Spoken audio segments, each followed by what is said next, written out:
السلام علیکم ورحمۃ اللہ وبرکاتہ۔ کہانی زبانی کی جانب سے پیارے پیارے چمکتے دمکتے ہنستے مسکراتے ساتھیوں کو خوش آمدید۔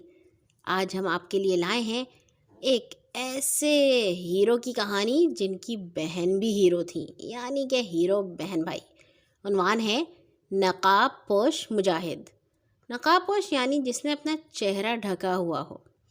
بہت دن پہلے کی بات ہے، روم کے بادشاہ ہرقل اور مسلمان مجاہدوں کے درمیان جنگ ہو رہی تھی۔ ہرقل کی فوج کی تعداد بہت زیادہ تھی اور اس کے ہتھیار اور لڑائی کا سامان بھی بہت اچھا تھا، لیکن اس کے باوجود اس جنگ میں مسلمانوں کا پلہ بھاری تھا۔ وہ جیت رہے تھے۔ مسلمان مجاہد اللہ اکبر کے نعرے لگاتے ہوئے آگے بڑھتے تو دشمن کے سپاہی یوں ہی بھاگ کھڑے ہوتے جیسے شیر کو دیکھ کر بکریاں بھاگتی ہیں۔ جو رومی مسلمانوں کا مقابلہ کرنے کی کوشش کرتے وہ مارے جاتے۔ یہ بات آپ کو معلوم ہے کہ سب انسان ایک ہی ماں باپ یعنی حضرت آدم علیہ السلام اور حضرت حوا علیہ السلام کی اولاد ہیں۔ انسان ہونے کی حیثیت سے کالے گورے میں کسی قسم کا فرق نہیں، کوئی فرق ہے تو وہ اچھے اور برے کاموں کا۔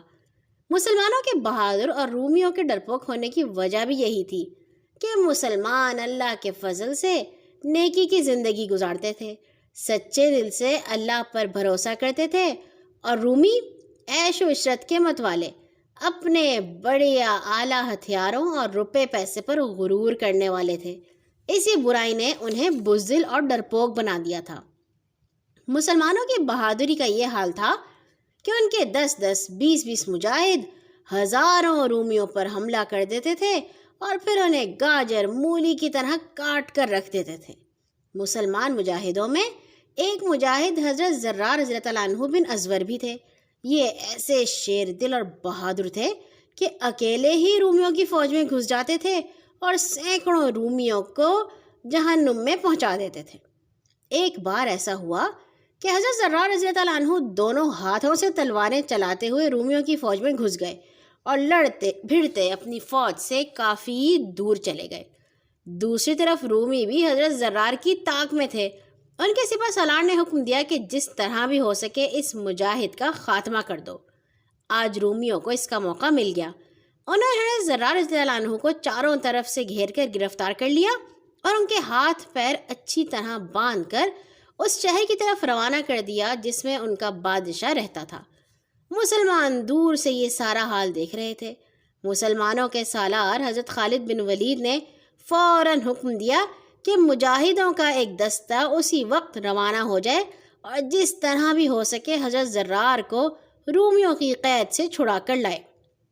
جس وقت حضرت خالد بن ولید نے حکم دیا، ایک نقاب پوش مجاہد بجلی کی سی تیزی کے ساتھ گھوڑا بھگاتا ہوا اس طرف روانہ ہو گیا جس طرف رومی سپاہی حضرت زرار رضی اللہ عنہ کو لے کر گئے تھے۔ مسلمان یہ بھی نہ جان سکے کہ جو مجاہد حضرت زرار کو آزاد کرانے کے لیے گیا ہے وہ ہے کون۔ یہ مجاہد بہت ہی تیزی سے اپنے گھوڑے کو بھگاتا ہوا رومی فوج کے ان سپاہیوں کے پاس پہنچ گیا جو حضرت زرار کو گرفتار کر کے لے جا رہے تھے۔ اس نے ان کے پاس پہنچتے ہی ان پر حملہ کر دیا اور دیکھتے ہی دیکھتے کئی رومیوں کو قتل کر ڈالا۔ اس اچانک حملے سے رومی ایسے گھبرائے کہ جو زندہ بچے وہ حضرت زرار کو چھوڑ کر بھاگ کھڑے ہوئے۔ مجاہد نے حضرت زرار رضی اللہ عنہ کے ہاتھ پیر کھولے اور انہیں ساتھ لے کر اسلامی لشکر میں آ گیا۔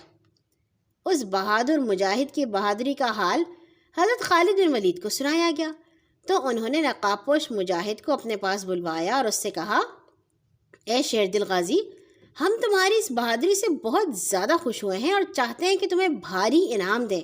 اپنے منہ سے نقاب اتارو اور ہمیں اپنا نام بتاؤ۔ سپہ سالار کی یہ بات سن کر نقاب پوش مجاہد نے جواب دیا، یا امیر، میں مرد نہیں، زرار کی بہن خولا ہوں۔ رومیوں نے میرے بھائی کو گرفتار کیا تو میں فوراً ہی ان کے پیچھے روانہ ہو گئی اور اس بات کے لیے خدا کا شکر کرتی ہوں کہ اپنے بھائی کو آزاد کرانے میں کامیاب ہو گئی۔ حضرت خالد بن ولید رضی اللہ عنہ کو جب یہ بات معلوم ہوئی کہ نقاب پوش مجاہد ایک بہادر خاتون ہے تو انہوں نے اس کے شاندار کارنامے کی بہت تعریف کی۔ اور سچی بات تو یہ ہے کہ جب تک یہ دنیا باقی ہے حضرت خولہ بنت ازور کی بہادری کی تعریف کی جائے گی۔ یہ تھی ہمارے ہیرو بہن بھائی کی مزیدار سی کہانی۔ اس کا مطلب ہے کہ صرف آدمی لڑکے ہی بہادر نہیں ہوتے، لڑکیاں بھی ہو سکتی ہیں۔ کل آئیں گے ایک اور نئی کہانی کے ساتھ۔ اللہ حافظ۔